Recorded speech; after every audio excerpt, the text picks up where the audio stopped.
قرآن کریم فرماتا ہے سورۃ الحجرات کی آیت نمبر 10 میں انما المؤمنون اخوۃ، بلا شبہ اہل ایمان آپس میں بھائی بھائی ہیں۔ اللہ کے رسول علیہ السلام کی حدیث بچوں کو بھی یاد ہوگی، مسلمان ایک عمارت کی مانند ہیں، ایک اینٹ دوسری اینٹ کے ساتھ مل کر دیوار پوری عمارت کو مضبوط کرتی، ایک مسلمان دوسرے مسلمان کے ساتھ مل کر امت کو مضبوط کرے۔ اللہ کے رسول علیہ السلام نے فرمایا کہ ساری امت جسد واحد، ایک جسم واحد کی طرح ہے۔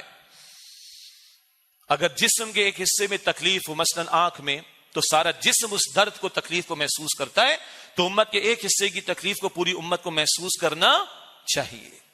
ہاں مسلمان عوام میں غیرت ہے الحمدللہ، اور مسلمان عوام میں بھی جو ذرا دین سے جڑے ہوئے ہیں، ہم نے کل پریس کلب پہ مظاہرہ کیا، آج کچھ دینی جماعتوں کی طرف سے ہوگا، پرسوں جماعت اسلامی کی طرف سے یہاں کراچی میں ہوگا، ہم سپورٹ کرتے ہیں، آواز بلند کرنی چاہیے۔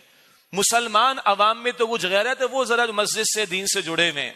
میں اس وقت ہمارے سیکولر لوگوں سے پوچھتا ہوں، حقوق انسانی کی ہمارے ملکوں میں اس مسلمانوں میں باتیں کرنے والوں سے پوچھتا ہوں، کتنے لوگوں نے آواز بلند کی ہے؟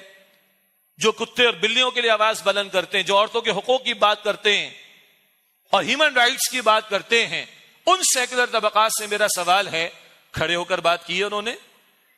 جو پلان کرتے ہیں بڑے بڑے ڈیمونسٹریشن، 5 لوگوں کے سامنے 50 کیمرے لے آتے ہیں، یہ ہمارا ساحل سمندر ہے کراچی کا، اس پہ واک بھی کروا لیتے ہیں۔ میں ان طبقات سے خطاب کر رہا ہوں، یہ جو حقوق انسانی کی پامالی اسرائیل 75 برس سے کر رہا ہے اور جانور کہہ رہا ہے وہاں کے مسلمانوں کو، اس پر آپ نے کوئی واک کروائی؟ ہاں کو آواز بلند کی ہے؟ تو مسلمانوں میں بھی ڈویژن ہو رہی، عوام بے غیرت نہیں ہے، مگر عوام میں بھی ایک طبقہ مسلمانوں میں ہے جو سیکولر مائنڈڈ ہے، لبرل ہے، ان کے ہاں سے اس پر کلام ہوتا ہوا واللہ تعالی عالم اکثر ہمیں نظر نہیں آتا، لیکن عوام بے حس نہیں ہے، عوام اپنے جذبات کا اظہار کر رہی ہے۔ لیکن بحیثیت مجموعی کیا ہے؟ امت سوئی ہوئی ہے، اور مسلمان ممالک بالخصوص عرب ممالک اسرائیل کے ساتھ تعلقات، اسرائیل کو قبول کرنے کی باتیں، معاہدات کرنے کی باتیں، اور امریکہ کے سامنے جھکتے چلے جانے کی باتیں، بہت برا کردار اس وقت مصر نے ادا کیا ہے۔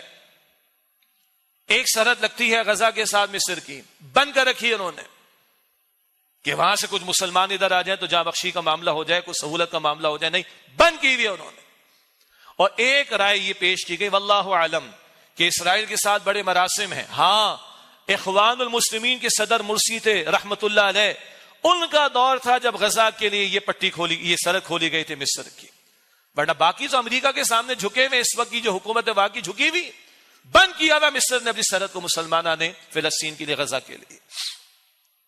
ضمن ایک بات سمجھ لیں، بھارت ہمارا ازلی دشمن ہے، ہماری مشرقی سرحد پر بھی مسئلہ رہتا ہے، مغربی سرحد پر بھی رہتا تھا افغانستان کی طرف سے۔ صرف طالبان افغانستان کے دور میں ہماری مغربی سرحد محفوظ رہی۔ تو جو دین کی اٹھان پر اٹھے، جب کبھی انہیں اقتدار ملا ہے، انہوں نے امت کا سوچا ہے۔ ذہن میں رکھیے گا اس نقطے کو، یہ ضمنی بات تھی۔ تو امت مسلمہ کی عظیم اکثریت کا معاملہ کیا ہے؟ واجبی سے بیانات ہے، فون کال چل رہے۔ کل بھی ایک صحافی نے کہا جی ایران اور سعودیہ کے حکمرانوں کی 45 منٹ بات ہوئی، ہوتی ہوگی بھائی، میں نے تو نہیں سنی۔ عملاً کیا کر رہے ہو؟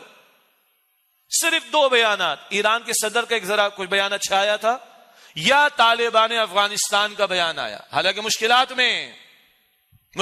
میں ہیں کہ اگر ہمیں کوئی پیسج مل جائے ایران سے، عراق سے، اردن سے، ہم جو ہو سکے گا جا کے مسلمانوں نے فلسطین کی مدد کریں گے۔ باقی ساری امت کے حکمراں خاموش بیٹھے ہیں، واجبی سے بیانات ہیں۔ OIC کا اجلاس کروا لیتے ہیں، جس کو ہمارے استاد ڈاکٹر اسرار صاحب فرماتے تھے، بانی تنظیم اسلامی، اٹس OHIC۔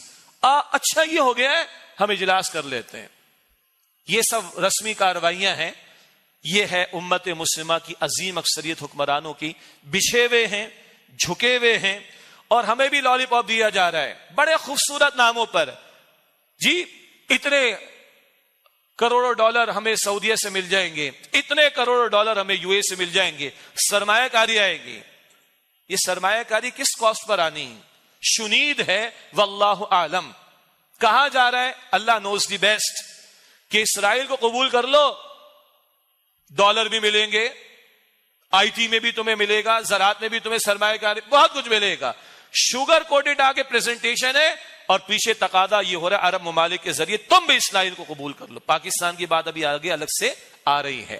یہ ہے امت مسلمہ کے عظیم اکثریت مسلم ممالک کی. وہ جناب فلاں ملک کے اندر جناب وہ فلسطین کے جھنڈے لہرا دیے گئے, خوبصورت پلازے پہ لائٹنگ کر دی گئی, بڑے بڑے بریج پہ لائٹنگ کر دی گئی. یہ ڈرامے نہ کرو بھائی, ان ڈراموں سے کچھ ہونے والا نہیں. بہرحال امت مسلمہ کی عظیم اکثریت کا معاملہ یہ ہے. البتہ یہ جو حماس نے اس وقت کاروائی کی ہے, لگتا ہے یہ بات دل کو لگتی ہے انالیسس کے اعتبار سے کہ یہ جو عرب جھکے جا رہے ہیں کس کی طرف؟ اسرائیل کو قبول کرنے کی طرف. تو حماس نے اس موقع پر یہ کاروائی کی ہے تاکہ امت کے عوام تو بیدار ہوں اور وہ اپنے حکمرانوں پر دباؤ ڈالنے کی کوشش کریں. کیا کر رہے ہو تم؟ یہ ظلم کر رہے ہو مسلمانوں کے ساتھ. سودا کرنا چاہتے ہو تم اقصی کا, سودا کرنا چاہتے ہو فلسطین کے مسلمانوں کا, ان بھیڑیوں کے حوالے کرنا چاہتے ہو تم. شاید اس موقع پر یہ کاروائی کرنے کا ایک مقصد یہ ہو, واللہ عالم, کہ مسلمان عوام تو جاگیں, وہ تو کھڑے ہوں اور وہ تو آواز بلند کرے اور اپنے حکمرانوں پر پریشر ڈالنے کی کوشش کریں. واللہ اعلم.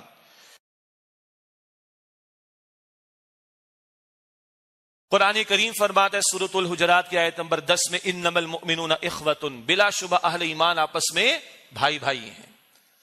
اللہ کے رسول علیہ السلام کی حدیث بچوں کو بھی یاد ہوگی. مسلمان ایک عمارت کی مانند ہیں, ایک اینٹ دوسری اینٹ کے ساتھ مل کر دیوار پوری عمارت کو مضبوط کرتی. ایک مسلمان دوسرے مسلمان کے ساتھ مل کر امت کو مضبوط کرے. اللہ کے رسول علیہ السلام نے فرمایا کہ ساری امت جسد واحد, ایک جسم واحد کی طرح ہے.